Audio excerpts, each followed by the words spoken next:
So hey guys, welcome back to our YouTube channel. और आज के इस वीडियो में मैं बात करने जा रहा हूँ सबसे इम्पॉर्टेंट टॉपिक जो है यूनिवर्सिटी। अब कौन सी यूनिवर्सिटी हमें चूज़ करनी चाहिए और क्या यूनिवर्सिटी के पॉइंट्स होने चाहिए और कौन कौन सी यूनिवर्सिटी के क्या पॉइंट्स के बेसिस पे। और बहुत सारे स्टूडेंट्स का होता है कि बजट क्या है, वो यूनिवर्सिटी कहाँ पे लोकेटेड है। तो आज मैं आया हूँ लेके आपके लिए एक बहुत ही अच्छी यूनिवर्सिटी जहाँ पे ऑलरेडी बहुत सारे इंडियन स्टूडेंट्स पढ़ रहे हैं और बहुत सालों से most of the Indian students की फेवरेट ये यूनिवर्सिटी है। अगर हम बात करेंगे सबसे पहले कि एक मैं यहाँ पे आपको चार्ट दिखा रहा हूँ, तो इसमें क्या होता है कि क्या क्या फैक्टर्स आपको कंसीडर करने पड़ेंगे जब भी आप ये चूज़ करते हो MBBS अब्रॉड कॉलेज के लिए। सबसे पहले आपका होता है लोकेशन ऑफ द यूनिवर्सिटी, कि उस यूनिवर्सिटी की लोकेशन कहाँ पे, मतलब क्या है कि वो मॉस्को से कितने पास में है या फिर कितनी दूर पे है, वहाँ पे ट्रांसपोर्टेशन का क्या रूल है, क्या सीन है। ये सारी चीज़ें फैक्टर जब हम कंसीडर करते हैं तभी हम उसकी लोकेशन देखते हैं। बिकॉज क्योंकि अगर हम देखेंगे लोकेशन ऑफ द यूनिवर्सिटी, ये काफ़ी इंपॉर्टेंट है। उसके बाद हम देखेंगे कि चूज़ अ रेप्यूटेबल यूनिवर्सिटी, वो यूनिवर्सिटी रेप्यूटेबल है या नहीं है। काफ़ी ऐसी यूनिवर्सिटीज़ है कि जो रेप्यूटेबल तो है लेकिन एजेंट के हिसाब से, ना कि उस यूनिवर्सिटी के हिसाब से। उसके बाद वहाँ पे मीडियम ऑफ इंस्ट्रक्शन क्या है। मीडियम ऑफ इंस्ट्रक्शन मतलब कि वो इंग्लिश मीडियम है या नहीं है, या फिर बायलिंगुअल है। बहुत सारी ऐसी यूनिवर्सिटीज़ होती है कि जहाँ पे 3rd-4th ईयर तक ही इंग्लिश मीडियम वाले टीचर होते हैं, उसके बाद होते ही नहीं है। तो ये भी देखना इंपॉर्टेंट है कि वहाँ पे मीडियम ऑफ इंस्ट्रक्शंस कौन सा है। उसके बाद होता है वर्ल्ड रिकॉग्निशन, वर्ल्ड रिकॉग्नाइज वो यूनिवर्सिटी है या नहीं है, वहाँ की वर्ल्ड रैंकिंग क्या है। अब वर्ल्ड रैंकिंग के बेसिस पे भी हम डिसाइड करते हैं कि हाँ ये यूनिवर्सिटी वर्ल्ड रैंकिंग में है तो किस नंबर पे है, तो ये यूनिवर्सिटी में एडमिशन लेना चाहिए या नहीं लेना चाहिए, ये भी हम डिसाइड कर लेते हैं। उसके बाद यहाँ पे टोटल एक्सपेंस एंड बजट क्या है, ये सबसे इंपॉर्टेंट पॉइंट होता है। देखिए टोटल एक्सपेंस एंड बजट, देखिए अब्रॉड में ये होता है पॉइंट होता है कि अगर आपका बजट थोड़ा ज़्यादा है तो आपको अच्छी वाली यूनिवर्सिटीज़ मिल जाती है। अगर आपका बजट थोड़ा लो है तो आपको फिर उसमें आपको कॉम्प्रोमाइज़ करना पड़ता है regarding accommodation, regarding your infrastructure. तो इसमें आपको कॉम्प्रोमाइज़ करना पड़ता है। हाँ, एजुकेशन क्वालिटी में मैं आपको बता देता हूँ कि मेडिको डिज़ायर हम सजेस्ट करते हैं वही यूनिवर्सिटी जो बेस्ट यूनिवर्सिटीज़ है, ना कि वो कॉम्प्रोमाइज़ करे एजुकेशन में। एजुकेशन में जो यूनिवर्सिटी कॉम्प्रोमाइज़ करती है वो यूनिवर्सिटी हम आपको कभी सजेस्ट नहीं करेंगे। ये जो कॉम्प्रोमाइज़ होता है वो होता है आपका एकोमोडेशन और इंफ्रास्ट्रक्चर में। इसी वजह से उसका एक्सपेंस और जो बजट है वो आपका कम हो जाता है। और कुछ यूनिवर्सिटीज़ का बजट और एक्सपेंस क्यों हाई होता है, because of their infrastructure mainly. अब हम बात करेंगे कि व्लादिवोस्तोक जो सिटी है, कि ये यूनिवर्सिटी कहाँ पे सिचुएटेड है। ये सिचुएटेड है व्लादिवोस्तोक में। अगर हम बात करें कि अगर आप ये इमेज देख रहे होंगे तो यहाँ पे आपको दिखेगा कि ये कितनी अच्छी यूनिवर्सिटी है और काफ़ी डेवलपिंग यूनिवर्सिटी जो है इस रीजन में लोकेटेड है। और मेनली अगर मैं आपको बता दूँ तो यहाँ पे पूरा बीच सी शोर साइडेड बहुत ज़्यादा ये व्लादिवोस्तोक सिटी सिचुएटेड है। अगर हम बात करेंगे कि डिस्टेंस की, तो यहाँ पे डिस्टेंस जो है वो 9000 किलोमीटर है फ्रॉम मॉस्को, एंड ये जापान की बाउंड्री पे सिचुएटेड है। मतलब यहाँ से जापान बहुत ज़्यादा नज़दीक, मतलब बाउंड्री पे ही है। तो इसी वजह से ये डेवलपिंग ज़्यादा है और यहाँ पे कमर्शियल जो रीजन और काम जो है बहुत ज़्यादा होते हैं। उसके बाद अगर हम देखेंगे ट्रांसपोर्टेशन के बारे में, तो ट्रांसपोर्टेशन यहाँ पे 2 टाइप से होते हैं। एक तो आप ट्रेन से जा सकते हो मॉस्को से, या फिर आप फ्लाइट से जा सकते हो। सबसे लॉन्गेस्ट रूट जो हम जिसको बोलते हैं trans Siberian railway, world war के टाइम में शुरू हुई थी। और ट्रांस साइबेरियन रेलवे यहाँ पे 7 दिन का रास्ता जो है, पूरा 7 दिन का रास्ता आपको यहाँ पे होता है। लॉन्गेस्ट ट्रेन रूट जो है, सिंगल लॉन्गेस्ट रूट यहाँ पे होता है। उसके बाद फ्लाइट ही यहाँ पे बेस्ट ऑप्शन होता है। जब भी हम किसी स्टूडेंट्स को लेके जाते हैं तो हम डायरेक्टली व्लादिवोस्तोक के लिए ही फ़्लाइट बुक करते हैं, ट्रेन नहीं बुक करते। बिकॉज ट्रेन की जर्नी काफ़ी सेफ और अच्छी होती है बट बहुत लेंदी होती है। इसी वजह से मैं सजेस्ट करूँगा flight is one of the best option for you. उसके बाद ये सिचुएटेड कहाँ पे, edge of the both Europe and Asia, Asia और यूरोप के एज पे ये सिचुएटेड है। तो यहाँ पे एनवायरनमेंट जो है वो ट्रॉपिकली आपको दिखने को मिल जाता है और थोड़ी सी ठंड यहाँ पे आपको ज़्यादा देखने को मिल जाती है।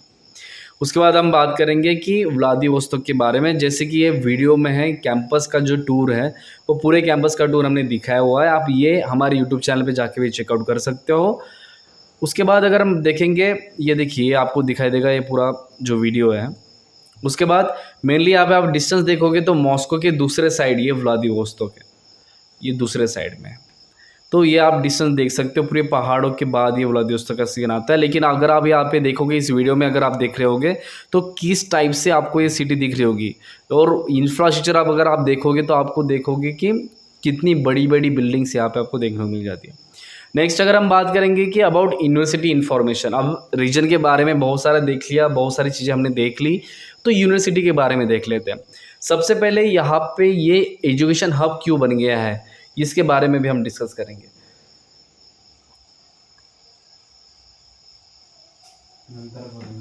म्यूट के लेना। तो अगर यहाँ पे देखा जाए तो टोटल नंबर ऑफ स्टूडेंट्स यहाँ पे अभी जो पढ़ रहे हैं वो पढ़ रहे हैं 13,699। मतलब अगर आप देखोगे तो 14,000 के आसपास यहाँ पे स्टूडेंट्स पढ़ रहे हैं टोटल स्टूडेंट्स। इसमें से इंटरनेशनल स्टूडेंट्स यहाँ पे 3,422 इंटरनेशनल स्टूडेंट्स हैं। इसमें से इंडियन के स्टूडेंट जो है सेपरेट हो जाते हैं, अराउंड 1,000 इंडियन स्टूडेंट्स यहाँ पे ऑलरेडी पढ़ रहे हैं total 1st to 6th year तक। उसके बाद हम देखेंगे फिर फैकल्टी, नंबर ऑफ़ फैकल्टी, यहाँ पे टीचर जो यहाँ पे पढ़ा रहे हैं वो है 2,805 फैकल्टी यहाँ पे पढ़ाती है।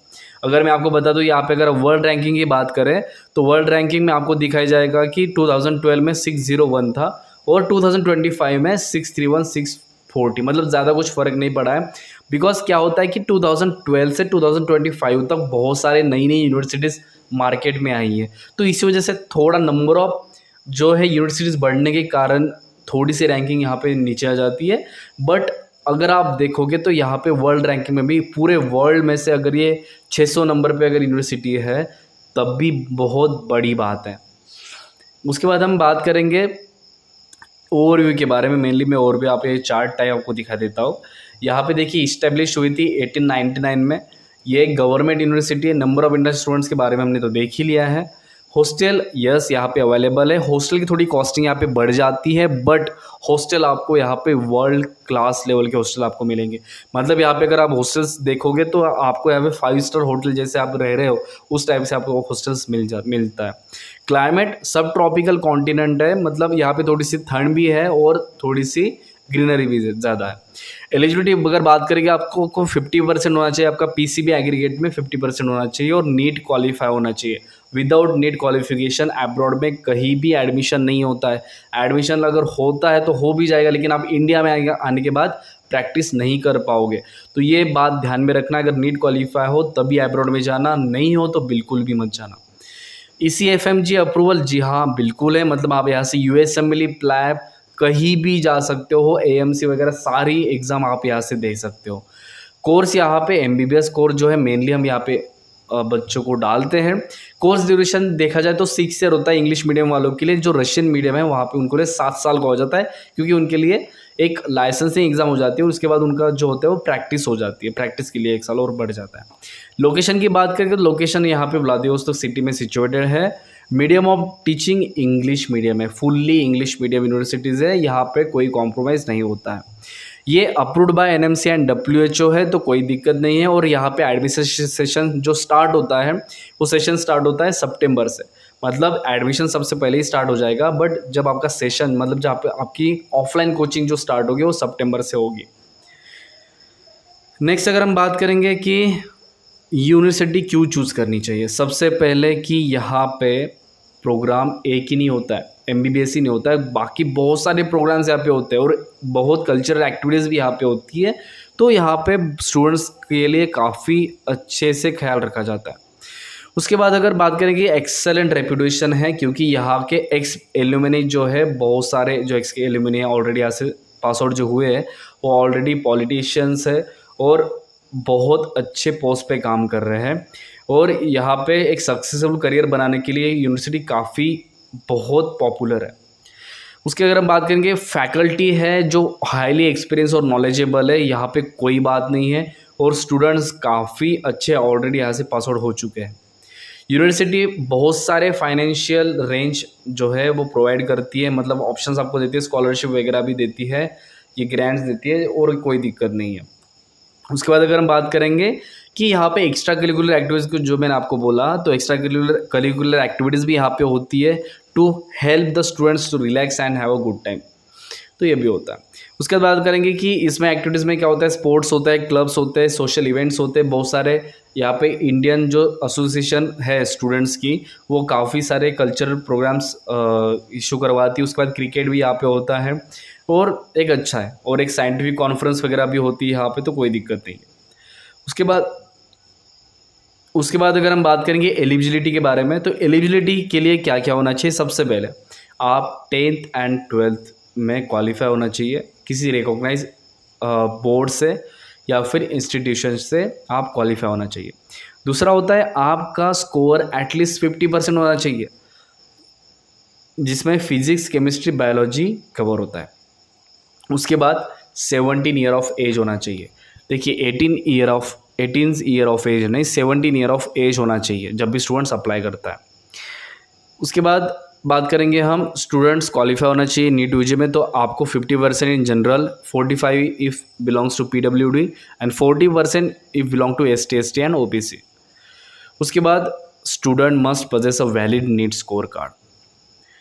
उसके बाद हम एडमिशन प्रोसीजर की बात करेंगे, तो एडमिशन किस टाइप से होता है, क्या क्या प्रोसीजर ध्यान में रखनी चाहिए। सबसे पहले आपको एडमिशन फॉर्म आपको फिलअप करना पड़ेगा। आप अगर एडमिशन लेना चाहते हो तो हमारी टीम से कांटेक्ट करके आप एडमिशन फॉर्म ले सकते हो, वो आप फिलअप कर सकते हो। उसके बाद वो जो है वो सबमिट करेंगे हम अटैच डॉक्यूमेंट्स के साथ। कुछ अटैच डॉक्यूमेंट्स लगेंगे, कौन कौन से अटैच डॉक्यूमेंट्स है, क्या क्या डॉक्यूमेंट्स लगेंगे, आप हमारी टीम से कांटेक्ट करके पूरी जानकारी ले सकते हो। उसके बाद आपको जब आप हमें डॉक्यूमेंट सबमिट करते हैं यूनिवर्सिटी को, तो यूनिवर्सिटी हमें एडमिशन लेटर या फिर एक एक्सेप्टेंस लेटर देती है यूनिवर्सिटी से कि ऑलरेडी तुम्हारे डॉक्यूमेंट्स यूनिवर्सिटी के पास पहुंच चुके हैं। यूनिवर्सिटी थोड़ी ही दिनों में आपका एडमिशन लेटर जो है इशू करवा के दे देगी। उसके बाद होता है apply for the student visa भी अप्लाई होता है। और उसके बाद आप प्रिपेयर करते हो ट्रैवल के लिए। उसके बाद प्री डिपार्चर सेरेमनी वगैरह हमारी टीम से करवाई जाती है, और एक complete formalities at the university. हमारी टीम वहाँ पे ऑलरेडी लोकली वहाँ पे प्रेजेंट होती है। हम वही यूनिवर्सिटी सेलेक्ट करते हैं जहाँ पे हम ऑलरेडी वहाँ पे प्रेजेंट है। तो अगर आपको कोई भी दिक्कत आई तो ऑलरेडी मैं या फिर मेरी टीम वहाँ पे प्रेजेंट होती है, तो कभी भी आप हमें कांटेक्ट करके सारी जानकारी ले सकते हो। कोई भी प्रॉब्लम हो, कोई भी हो, आप हमें तुरंत हमें कांटेक्ट कर सकते हो। उसके बाद from filling up admission, arranging documents, applying visa, loan assistance, travel formalities, सभी जो होगा वो हम करवा के देंगे। आपको कोई भी झंझट लेने की ज़रूरत नहीं है। अगर आपको कुछ भी नहीं पता है कि हमें एडमिशन कैसे लेना है, क्या क्या डॉक्यूमेंट चाहिए, कैसे वहाँ पे कौन हैंडल करेगा, सारी चीज़ें हम करवा के देंगे फ्रॉम A to Z। कोई दिक्कत आपको नहीं होगी, तो ये आप कर सकते हो। उसके बाद अगर हम बात करेंगे नेक्स्ट पॉइंट की डॉक्यूमेंट्स क्या क्या रिक्वायर्ड है। सबसे पहले यहाँ पे मैं आपको लिस्ट दे देता हूँ। क्लास 10th का पासिंग सर्टिफिकेट और मार्कशीट चाहिए, और क्लास 12th का भी चाहिए। उसके बाद नीट का स्कोर कार्ड चाहिए, और अभी डाउनलोड करके रखिए क्योंकि ये स्कोर कार्ड आपको बाद में नहीं मिलता है। उसके बाद बर्थ सर्टिफिकेट हो गया, आपका एक वैलिड पासपोर्ट हो गया। उसके बाद आपका पासपोर्ट साइज़ फ़ोटोग्राफ्स हो गया।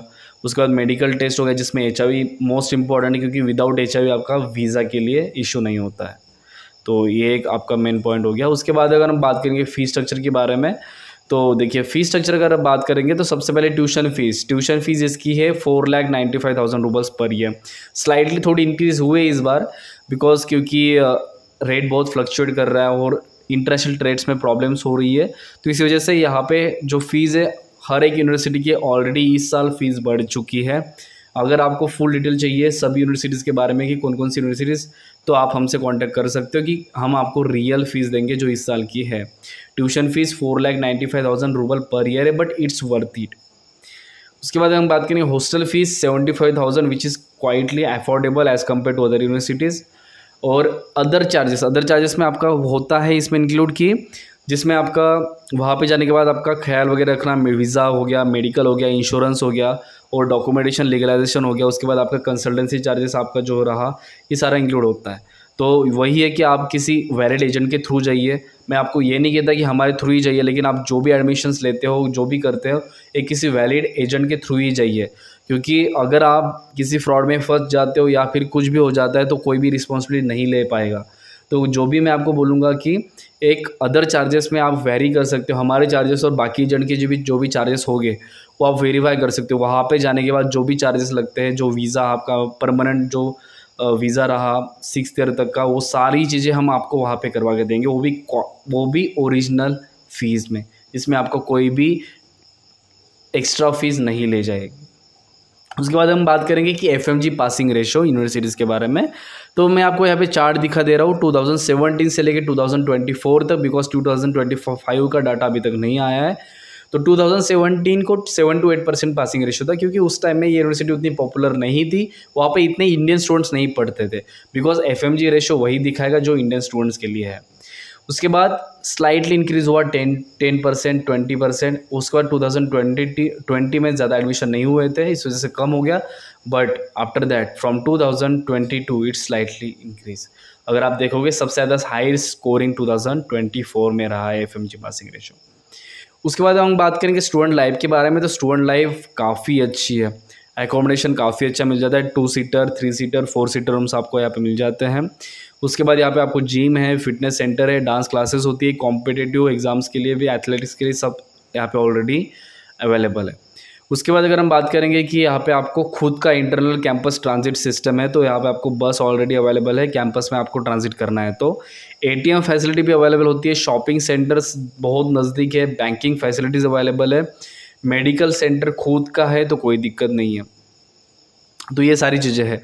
अगर आपको कोई भी डाउट है, कुछ भी हो, तो आप हमें कांटेक्ट कर सकते हो, कुछ भी प्रॉब्लम्स हो रिगार्डिंग दिस यूनिवर्सिटी और एनी एल्स, सो इसमें कोई प्रॉब्लम नहीं है, आप हमें कांटेक्ट कर सकते हो। फार ईस्टर्न फेडरल मेडिकल यूनिवर्सिटी में अगर आपको एडमिशन लेना है तो आप बिल्कुल ज़रूर ले सकते हो। पूरे डिटेल्स के लिए आप हमें कांटेक्ट कर सकते हो कि क्या फ़ीस स्ट्रक्चर है, क्या नहीं है, तो हम आपको पूरी से पूरी जानकारी देंगे।